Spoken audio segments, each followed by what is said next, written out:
Primeiro, então, vamos falar um pouquinho sobre alguns efeitos fisiológicos. E o principal efeito fisiológico é a melhora da circulação sanguínea. Tá? Então, quando a gente aplica uma massagem, nós melhoramos a circulação sanguínea local. Então, quando eu estou fazendo uma massagem aqui no braço, eu estou estimulando aqui, fazendo movimentos que seja de deslizamento, seja de dígito-pressão, seja de fricção, tá? E esse estímulo vai fazer com que na região, o que acontece? Aumenta um pouco a temperatura. Esse aumentar de temperatura, somado aos estímulos nos receptores da pele, vão estimular todo o fluxo, tanto energético, que a gente vem falando aí, troca de energia, tá? Como também vai estimular todo o fluxo do sistema nervoso para o cérebro.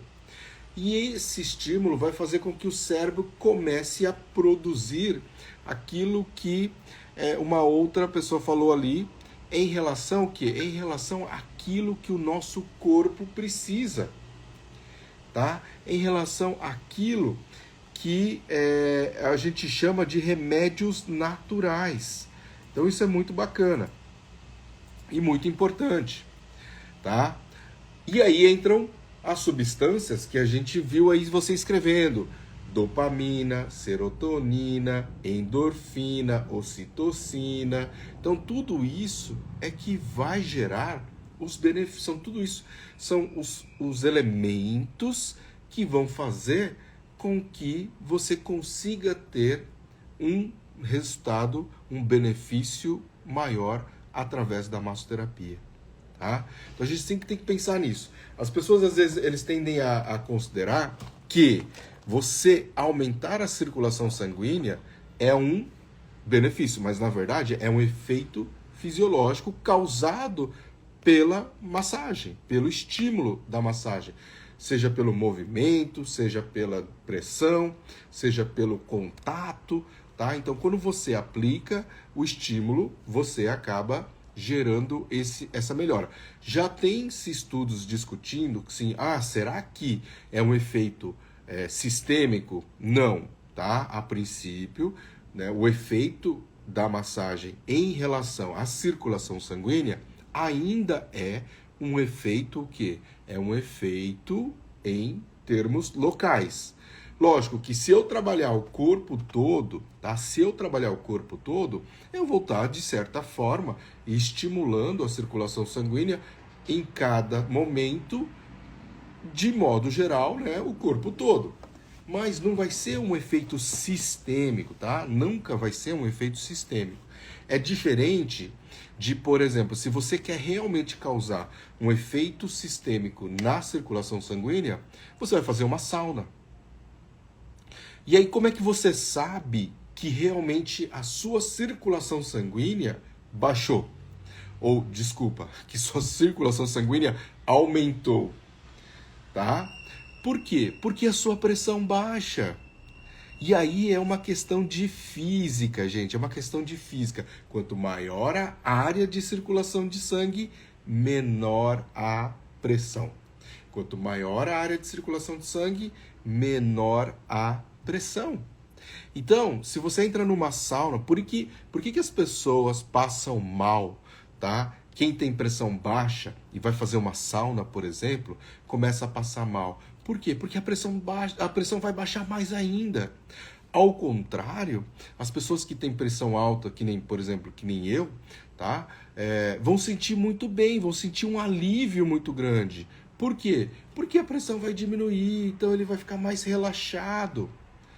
Tá? Então essa é uma das maiores vantagens. E é dessa maneira. Só que também adianta você chegar lá e ficar só 5 minutos na sauna? Vai ter esse efeito? Não vai, só vai ter o efeito se a pessoa tem pressão baixa. Agora, para que ela consiga realmente fazer uma estimulação periférica sanguínea, ela vai precisar ficar 10, 15, 20 minutos. Dentro de um banho de ofurô, de uma hidromassagem, um banho de imersão, você precisa ficar pelo menos 20 minutos dentro de uma água quente.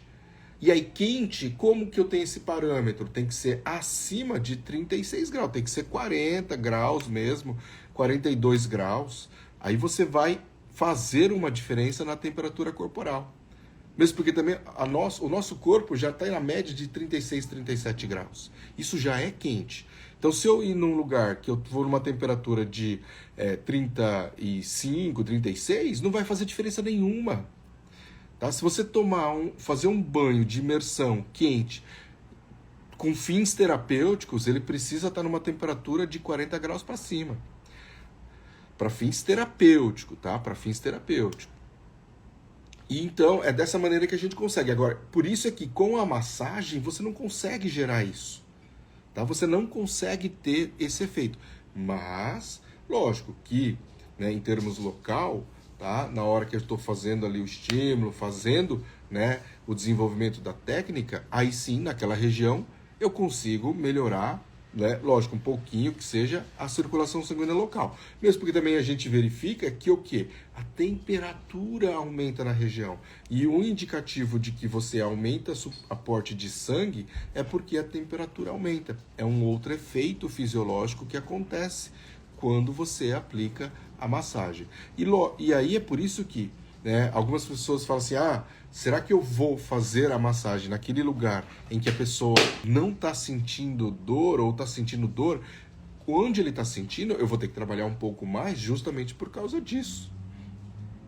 Para fazer com que as substâncias, né, as endorfinas, as serotoninas, dopaminas, as ocitocinas, o cortisol, né, saia daquela região ou que cheguem essas outras substâncias ali na região para melhorar aquela queixa. Tá? Então eu preciso fazer isso. Isso é extremamente importante. Eu vou precisar ficar até mais tempo ali na região para gerar esse efeito positivo.